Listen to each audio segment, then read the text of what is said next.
Hey guys, Abraham here with Obadiah with Salmon Homestead. We took Moses back to college, and before we came back to Wisconsin, we stopped off at where I grew up. And you know what? You see a huge wood pile behind us.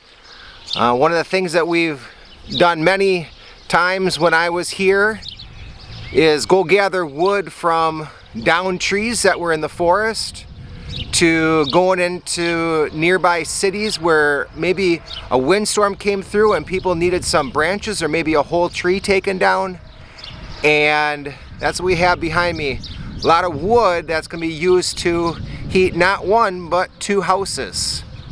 Pretty neat that you still have a way to heat a house besides using oil or a propane or a type of fuel that's a natural resource from under the ground. Here's a nice natural resource that's above ground that can be used to heat your house.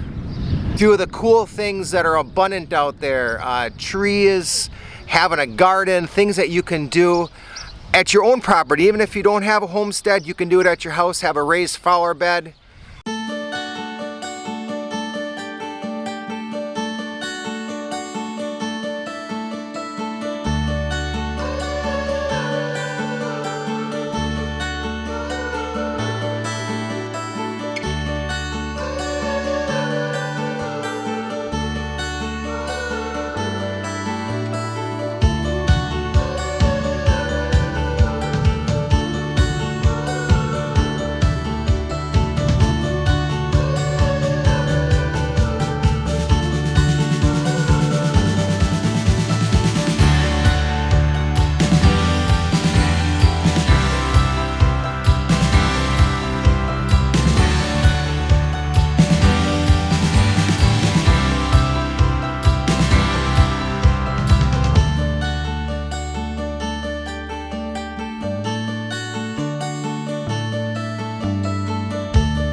So I did want to talk to you about two things that are right here. These would be called cement tiles. Let me just try and pull one off here.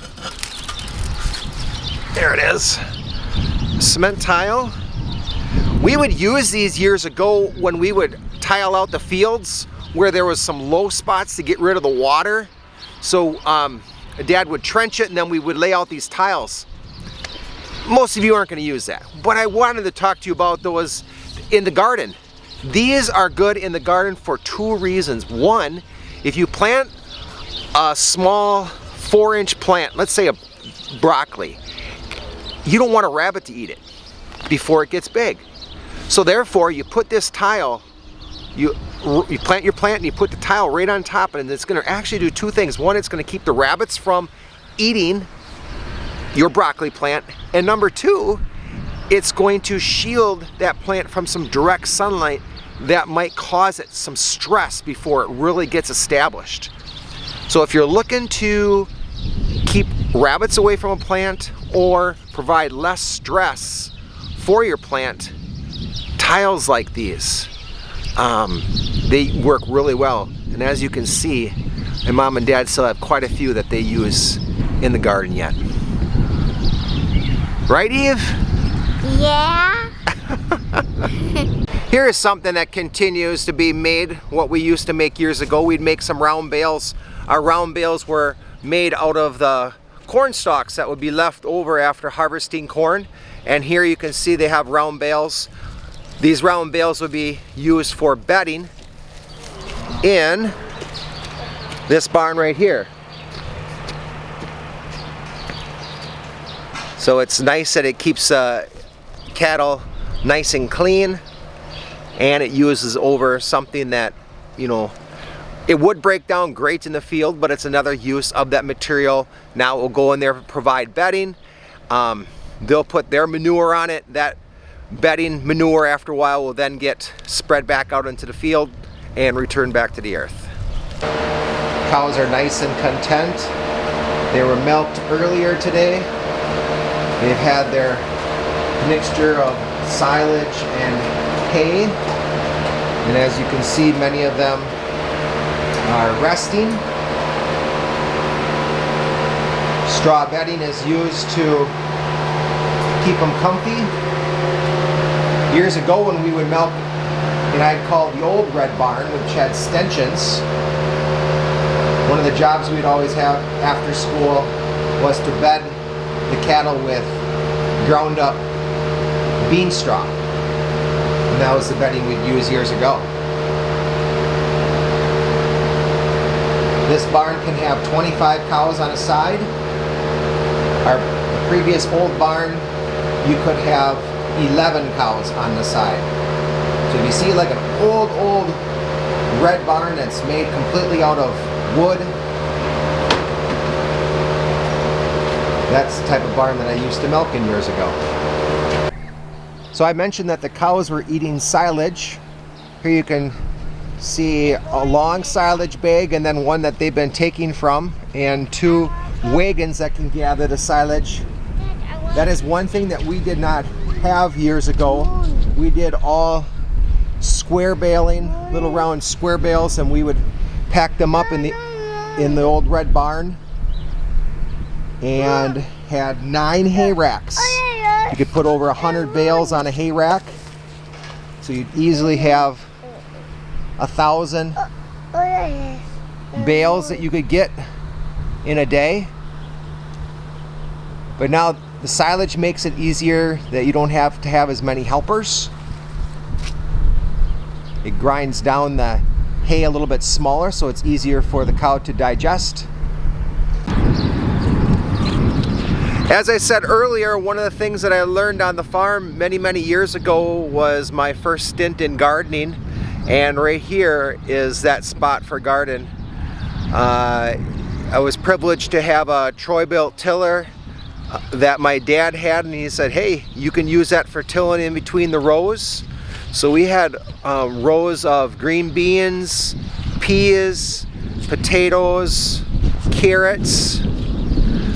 When I would plant this years ago, funny story on planting carrots, I had planted some carrots and the carrots did not come up.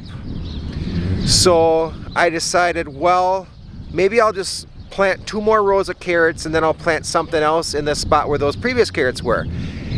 But the second time what I did was I put a piece of board over the spot where I planted the carrots, so that way it would hold in moisture. And lo and behold, when those that came up second, so the second ones that I planted, when those were coming up, that was the same time that the first ones came up. So that year we had 4 rows of carrots planted because the first 2 rows of carrots didn't come up right away. But when I had done the wood on top, the second 2 rows, those came up quicker. Held in the moisture, seeds germinated quicker, and therefore they came up at the same time as the first rows of carrots.